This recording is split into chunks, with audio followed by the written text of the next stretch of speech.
उपस्थित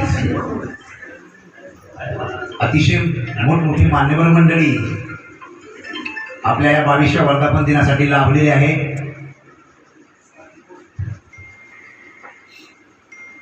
माझे सहकारी मित्र आयुब सर, सचिन सर सकाळपासून खूप तळमळीनं मेहनतीनं ह्या कार्यक्रमाला कसं भारतात रूप आणता येईल याचाही प्रयत्न करत आहेत। खऱ्या अर्थानं हा 22 वर्षाचा प्रवास आणि सुपी सरांनी सांगितलं की हा एक वटवृक्ष झालेला आहे, तो भरतोय फुलतोय आणि त्याची फळं फुलं सगळ्या महाराष्ट्रावर विखुरली आहेत आणि त्याच माध्यमातून NTV न्यूजचा प्रसार या राज्याच्या कानाकोपऱ्यामध्ये जात आहे। माने सर,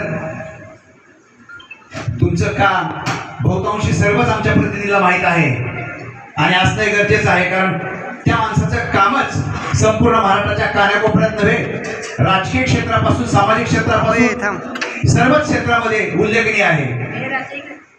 आणि जरा कान देऊ नका बरं, माझं थोडंच असतं पण महत्वाचं असते की माने सरांचा डिजिटल पत्रकार मीडिया एक संघ आणि एक त्याचा एक व्हॉट्सअप ग्रुप आहे। तर मी माझ्या भावांना विनंती करेल की त्या ग्रुपला जॉईन व्हायचा तुम्ही आग्रह करा, नसाल तर त्याला विनंती करा, कारण ते प्रत्येकच प्रतिनिधीपर्यंत गेलेत असं नाही। माने सरांचा पहिला ग्रुप निघाला त्यापासून नंदू परदेशी त्याला जॉईन आहे आणि या माध्यमातून आज एक वर्धापन दिनाचे औचित्य साधून मी माने सरांना विनंती करतो सर की डिजिटल मीडिया आणि आपल्या संघटनात्मक कामामध्ये काम करण्यासाठी आमच्या NTV न्यूजच्या पत्रकारांना सर्वात जास्त प्राधान्य आपण द्यावं, कारण आपली जी संघटना आहे आणि संघटनात्मक जे काही वाढीचं काम आहे की आपल्या पाठीमागे एक त्याच्यात मेसेज आला होता की तालुका पातळीवर कोण संघटन करू शकतं किंवा कोण कारण डिजिटल मीडिया संघामध्ये अनेक संकट निर्माण होत आहेत, प्रशासकीय पातळीवर संकट होतात, कायदेशीर पद्धतीतून काही संकट येत आहेत आणि आपले माने साहेब आयुब ज्या प्रमाणात तुमच्या 353 वर पर्याय निघाला सर खंबीरपणे उभा राहिले, तसं संघटनात्मक एकत्र असेल आणि संघटनेने आपण जर एक मजबूत असाल तर निश्चित कोई माई का लाल अपना बाल बाका नहीं करता। विषय असा की हे रोपटच सुपी सर एका ग्रामीण भागातील अतिशय तळमळीच्या व्यक्तीने उभा केलेला आहे। निस्वार्थ भावनेतून पोटाची खळगी भरण्यासाठी आलेल्या एका व्यक्तीनं जो विषय बघा, ज्याच्या अंगात नेतृत्व असतं ना त्याच्या अंगात काही वेगळे गुण असतात, जो समाजाप्रती काही करायचं असतं ना त्याच्या अंगात काहीतरी त्याग असतो। मी बोलेल आमच्या संपादक इक्बाल सरांच्या विषयी, एका ग्रामीण भागातून या शहरी भागात आल्यानंतर ऍडव्होकेट काकडे साहेब तुम्हाला माहिती आहे, एखादा नवीन व्यक्ती जर कुठे व्यवसाय करायला गेला तर ज्या ठिकाणी पहिला पूर्वी व्यवसाय करणारे व्यापारी असतात त्याला गोत्यात आणण्याचा प्रयत्न करतात, व्यवसायाला प्रतिसाद कसा नाही मिळाला त्यासाठी त्रास द्यायचा प्रयत्न करतात। तसं ग्रामीण भागातून आलेला एखादा माणूस जर शहरी भागात उभा राहत असेल तर त्याला अनेक अडचणी निर्माण कशा होतील, तो उभा कसा राहणार नाही, म्हणजे सत्कर्म करताना मांजरापेक्षा माणसं जास्त आडवी असतात। तशा पद्धतीने प्रतिकूल परिस्थितीमध्ये 22व्या वर्षापूर्वी की ज्या ठिकाणी असं प्रसाराचं कुठलंही साधन नव्हतं, सांगितलं की तो दूरदर्शन असाचा, बांबू असाचा, ते हलवायचा, दूरदर्शनचं चित्र जायचं, ते बाई नटली काय नाही नटली काय ते दिसायची, चकमक चकमक चकमक करायचं। त्या परिस्थितीमध्ये नगरमध्ये केबलवरून ते टीव्हीचं प्रसार करायचं। आमचे उमर सय्यद होते, रजत दायमा होते, सुपी सर हे उत्कृष्ट अँकरिंग त्या काळात करत होते। अभिमानाची गोष्ट त्यांचा नामोल्लेख होणं गरजेचं आहे आणि पूर्वीचा इतिहास कुठेतरी दोहरा पाहिजे म्हणून ते सांगायचं म्हणून मला माझ्या आमच्याकडून तळतळ होती म्हणून आता विनंती केली, मला थोडा वेळ दे। राजकीय माणसं येतील जातील, राजकारण असतं, आपलं निमंत्रण त्याला देणं काम असतं, पण खरे कलावणाची माणसं आमचे सातपुते सर असतील, जुने मार्गदर्शक आज त्यांनी हॅट्रिक केली, सचिन सर आपल्या वर्धापनला सर्वच अतिशय उत्कृष्ट माणसं आपल्याला प्रत्येक वेळेस लाभतात आणि ह्या संपादक साहेबांनी इतक्या त्यागातून हे हिशोब पण थकले नाही। अगोदर आम्ही ते जवळजवळ 3 ते 4 तालुक्यात अमलमध्ये श्रीगोंद्यातून होते, नंदुरबार जामखेडमधून होते, शहरामधून आपले उमर सय्यद होते, भाई काम करायचे, अनेक आयशा मॅडम होत्या,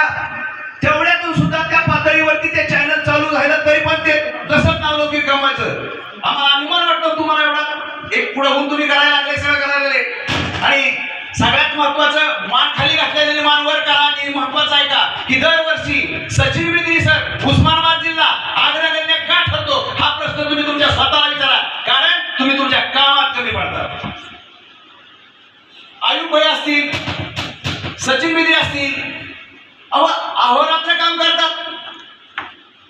त्यांनी श्री जन्माच्या स्वागताविषयी, बेटी बचाव बेटी पढाओ अनेक कामामध्ये त्यांच्या जिल्ह्यामध्ये काम आहे. ज्याचं काम आहे त्याचं नाव घ्या माझे भीमसेन. आम्ही नुसतं काढाकाळ्यात धरून कुठेतरी फिरायचं, ऑफिसमध्ये जायचं, मी पत्रकार म्हणायचं, हे काम करू नका. हे टीव्ही त्याच्यासाठी नाही. आज हे टीव्हीचा दरारा संपूर्ण राज्यामध्ये आहे म्हणायचं. संपादक साहेबांचं काम उत्कृष्ट आहे. आणि तुम्हाला सांगतो, मोठमोठे चॅनल आहेत, त्यांच्यावरती दोषारोपपत्र आहेत, त्यांच्यावरती गुन्हे दाखल आहेत. पण सन्मान्य इक्बाल काय वाजवा आम्ही मला सांगायला तरी 22 वर्षात कुठलीच तक्रार नाही. आणि जे आयुष्यभर घालती ती खोटी तक्रार होती, ती सुद्धा हाणून पडली. म्हणजे सर्वात उत्कृष्ट काम करणारा संपादक जेव्हा तुमच्या पाठीशी असतो त्यावेळेस तुम्हाला प्रगती करायला काहीच अडचण नाही. आता विशेष काही 20, 25, 30 लोकांना पुरस्कार मिळाले, बाकीचे आपले जर 100 आहेत का पुरस्काराच्या यादीत दिलेला आहे. बाकीचे लोक आहेत, तुम्ही काम करताय. अरे हो बघा, तुम्हाला एक सांगतो, आदरणीय सगळेच मान्यवर आहेत, अतिशय बुद्धिमान व्यक्तिमत्व, त्यांच्या पुढे मी बोलतोय कधी चुकतोय का काय. पण इलेक्ट्रॉनिक्स मीडियाचं खरं काम काय असतं बाळांनो, मित्रांनो, माझ्या भावांनो, अहो तुमचं जर वक्तृत्व चांगलं असेल, तुमचं बोलणं चांगलं असेल तरच तुम्ही छाप पाडू शकता. बघा, मी माझ्या एरियात कुठे मी नंदू परदेशीचं नाव असेल ना, कडक आणि धडक, स्वतःची स्तुती म्हणून सांगणार नाही. पण पिटुशी अँकरिंग हे काय तुम्ही बोलले पाहिजे. या ठिकाणी घडलेली घटना अशा अशा अमुक आहे, तमुक आहे, काय आहे, चौकात बघता पोलीस नाही, हे तुम्ही जर बोलतच नाही, निस्तर जायचं उलचट मनी काढायचं, कारण असं करीत राहिलं त्याला किंमत नाही. तुमची छाप कधी पडत, फर्स्ट इम्प्रेशन लास्ट इम्प्रेशन. तुमची छाप पडली पाहिजे. संपादक साहेबांनी एवढं खुलं मोठं व्यासपीठ दिलं तुम्हाला, काय केलं तुम्ही, काय करताय. मला यायचं, मी इथून निघलोय, मी तिथून निघलोय, मी जेवण करतोय, मी चमचा खातोय, मच्छी खातोय, काय नको मला. तुम्ही तुमच्या कामात, तुमच्या अँकरिंग मध्ये, तुमच्या बोलण्यामध्ये, पिटुशी मध्ये बघा. कविता मॅडम, मी कधी ना कधी सारखी करतोच पिटुशी, चुकलं तरी सरचा ऐकतो, हा करतो सर, नुसतं काय म्हणायचं, येस सर, पण रेटा सर मला सारखे सुद्धा करते. शाब्दिक भांडण रोज असतं, पण आमचं प्रेम एवढं आहे की गेल्या 22 वर्षात या अहो तुम्हाला काय त्रास झाला नाही. अहो बातमी द्यायची म्हणून एवढी मोठी कॅसेट असायची. बघा, पूर्व इतिहास कोणाला तरी लक्षात पाहिजे, कारण तुम्ही ज्या पटलावर चालता, आता आई शर्मात सगळं मोबाईल मध्ये हातात देता, टाकलं टाकायचं पण माने साहेब, आम्हाला ती बातमी त्या कागदावर लिहायचं, कॅसेट गुंडवायची, लिस्टवर जायचं, परत ती लवकर बातमी लवकर यायची. मध्ये किती साधारण 2-3 दिवसांना गेले, लवकर आली. मग एखादा शिक्षक असेल, त्यांनी कुठं तांदूळ चोरला, कुठं काय केलंय, मग त्याने आमच्या बरोबर खेळायचं, काय करणार. आता बातमी द्यायला गेलं तर काय करणार आहे. मग ती आमची बातमी येणार, तिची परत शिडीपले द्यायची. तर आम्ही संघर्षच केला, सगळ्यांनी संघर्ष केला. आली की ती शिडीला लावायची, केबल कनेक्ट करायची. आम्ही तिथं लाईव्ह 5 तालुके जोडून जामखेडमधून नेट टीव्हीचा प्रसार केला होता. पण तुमच्या शिरूर कासारपर्यंत सुद्धा आम्ही नेट टीव्हीचं प्रसारण केलेलं आहे. म्हणजे संघर्ष खूप मोठा आहे. नंदुरबारचं हिंगोलीवाले भैया बुजाव मत इधर देखो, हा संघर्ष आहे. मला एवढं बोलायचं का की सचिन सर एकटाच काम करतो का, तो तर विचारा किती. आता काही वर्षापूर्वी आलेले ते आम्ही जुने आहेत ना, आम्ही बडबड करतो, काय करतो, पण आम्ही आमच्या कामाच्या वेळेस कामच करून मोकळ होतो. सरांना थोडीशी बोलायला जागा ऐकून घ्यायचं. आत्ताच्या 22 वर्षात सरांच्या आमचं किती वेळ फक्त तत्वाचा वाद जरूर असावा, पण प्रेम एवढं आहे की घरगुती कौटुंबिक क्षेत्रात सुद्धा तुमच्या घरात काय आहे काय नाही एवढं लक्ष देणारा हा महात्मा एवढा आपला संपादक इक्बाल सर आहे. दुसऱ्या कोणी तुम्हाला सापडणार एवढं प्रेमाने तुम्हाला काय सांगतो की तुम्ही व्यवसाय अगोदर करा. पत्रकारिता म्हणजे भूषण हाणून हिंडायचं नाही किंवा शायनी घालायची नाही. कार्डाचा उपयोग कसा, मी तर कधी मला ते आल्यावर आठवण करून कार्ड देतात, पण कार्ड नसलं तरी घुसवतो तुम्ही. कारण त्याचा एक अँगल असतो, नंदू परिषद एनटी, दुसरं वादच नाही, नातच नसतं, काहीच नसतं. तुम्ही असतं काय नंदू परिषद एनटी. पत्रकारात जिथं संघटना आहे ते काय गरज नाही आम्हाला संघटनाची, गोधाम संघटना आहे. कोण कसं भ्रष्टाचार करतं काय सगळं आम्हाला माहिती आहे. एनटीव्हीचे प्रत्येक डोळ्याचे असे सगळीकडे कोण काय करतो, कोण तुपाने धुतलेलं नाही. सगळं असतं, चालतंय. अध्यक्ष साहेबांना बी माहिती आहे, सगळं करा, पण काम चोख करा, इमानदारीने करा. आणि आपलं क्षेत्र इलेक्ट्रॉनिक्स मीडियाचं आहे, ते सांभाळलं पाहिजे. कारण इतक्या स्वकष्टातून प्रामाणिकपणानं आणलेलं हे रोपट या शहरामध्ये राहून महाराष्ट्रभर त्याचा विस्तार करणारे आपल्या इक्बाल सरांचा अभिमान सर्वांनी ठेवला पाहिजे. आणि जोपर्यंत तुम्ही ठेवता तर तुम्हाला काहीच कमी पडणार नाही, असंही होतील. पण आपलं अस्तित्व राहण्यासाठी फक्त एक टीव्ही न्यूज आवाज आहे. मला वेळ दिला, मला पुरस्कार दिला, माझा सन्मान केला आणि माझे 4-2 कडूवाईट शब्द ऐकले. काही चुकला असेल तर माफ करा, चांगला असेल तर बरोबर घेऊन जा. आणि त्याबद्दल मी सर्वांचे आभार व्यक्त करतो आणि पुनश्च सरांच्या केलेल्या कार्याला सलाम करतो आणि थांबतो. जय हिंद. धन्यवाद.